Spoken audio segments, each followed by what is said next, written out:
नाजरीन, इस ज़मीन पे अल्लाह ताला ने दो मखलूक़ात जन्नात और इंसानों को बाइख्तियार बनाकर भेजा, जो खैर और शर में तफरीक करने की सलाहियत रखती हैं और इनमें से कोई भी रास्ता अपनाने में आज़ाद हैं। रोज़मर्रा ज़िंदगी में भी ये दोनों मखलूक़ात एक दूसरे से इंटरेक्शन में रहती हैं और एक दूसरे के लिए खैर और शर का बाइस भी बनती हैं।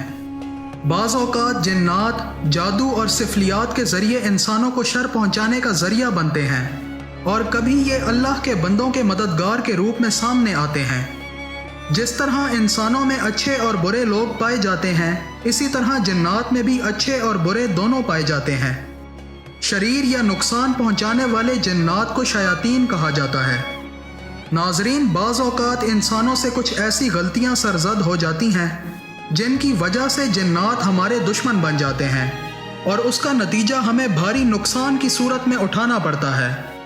अगर हम सीरत नबवी सल्लल्लाहु अलैहि वसल्लम का मुतालिया करें तो हमें जन्नात के मामूलात के बारे में कुछ आगाही मिलती है और नबी पाक सल्लल्लाहु अलैहि वसल्लम के फरामीन मिलते हैं जिनमें ये बात वाज़ेह है कि गोबर और हड्डियों से इस्तंजा हरगिज़ ना किया जाए, क्योंकि ये जन्नात की खुराक हैं।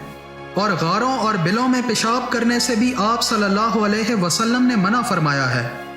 इसके अलावा आप सल्लल्लाहु अलैहि वसल्लम ने जन्नात की इक़साम का भी जिक्र फरमाया है। हज़रत अबू सालबा रज़ी अल्लाह ताला अन्हो फरमाते हैं कि नबी करीम सल्लल्लाहु अलैहि वसल्लम ने फरमाया, जन्नात की 3 किस्में हैं। एक किस्म के ऊपर पर हैं और वो हवाओं में उड़ते फिरते हैं, और एक किस्म सांप और कुत्ते हैं, और एक किस्म आबाद होने वाले और कूच करने वाले हैं।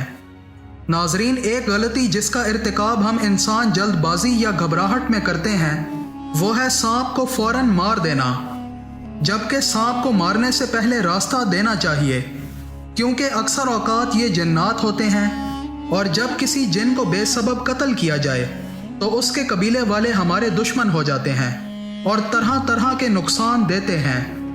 अबू साहिब ने बताया कि वो सैयदना अबू सईद खुदरी रज़ी अल्लाह ताला अन्हो के पास उनके घर गए। अबू साहिब ने कहा कि मैंने उनको नमाज में पाया तो बैठ गया। मैं उनके नमाज पढ़ चुकने का मुंतज़िर था कि इतने में लकड़ियों में से कुछ आवाज़ आई जो घर के कोने में रखी थी। मैंने उधर देखा तो एक सांप था। मैं उसको मारने को दौड़ा तो सैयदना अबू सईद खुदरी रज़ी अल्लाह ताला अन्हो ने इशारा किया कि बैठ जाओ। मैं बैठ गया। जब आप रज़ी अल्लाह ताला अन्हो नमाज से फारिग हुए तो मुझे एक कोठड़ी दिखाते हुए पूछा कि ये कोठड़ी देखते हो? मैंने कहा हाँ। उन्होंने कहा उसमें हम लोगों में से एक जवान रहता था जिसकी नई नई शादी हुई थी। हम रसूल अल्लाह सल्लल्लाहु अलैहि वसल्लम के साथ खंदक की तरफ निकले। वो जवान आप सल्लल्लाहु अलैहि वसल्लम से इजाज़त लेकर घर आया करता था। एक दिन आप सल्लल्लाहु अलैहि वसल्लम से इजाज़त मांगी तो आप सल्लल्लाहु अलैहि वसल्लम ने फरमाया, हथियार लेकर जा, क्योंकि मुझे बनु कुरैज़ा का डर है। उस शख्स ने अपने हथियार ले लिए। जब अपने घर पर पहुंचा तो उसने अपनी बीवी को देखा कि घर के दरवाज़ों के दरमियान खड़ी है। उसने गैरत से अपना नेज़ा उसे मारने को उठाया तो औरत ने कहा, अपना नेज़ा संभाल और अंदर जाकर देख तो मालूम होगा कि मैं क्यों निकली हूँ। वो जवान अंदर गया तो देखा कि एक बड़ा सांप कुंडली मारे हुए बिछौने पर बैठा है। जवान ने उस पर नेज़ा उठाया और उसे नेज़े में परो लिया, फिर निकाला और नेज़ा घर में गाड़ दिया। वो सांप उस जवान पर पलटा और उसके बाद हम नहीं जानते कि सांप पहले मरा या जवान पहले शहीद हुआ। हम रसूल अल्लाह सल्लल्लाहु अलैहि वसल्लम के पास आए और आप सल्लल्लाहु अलैहि वसल्लम से सारा किस्सा बयान किया और अर्ज़ किया, या रसूल अल्लाह सल्लल्लाहु अलैहि वसल्लम, अल्लाह से दुआ कीजिए कि अल्लाह इस जवान को फिर जिला दे।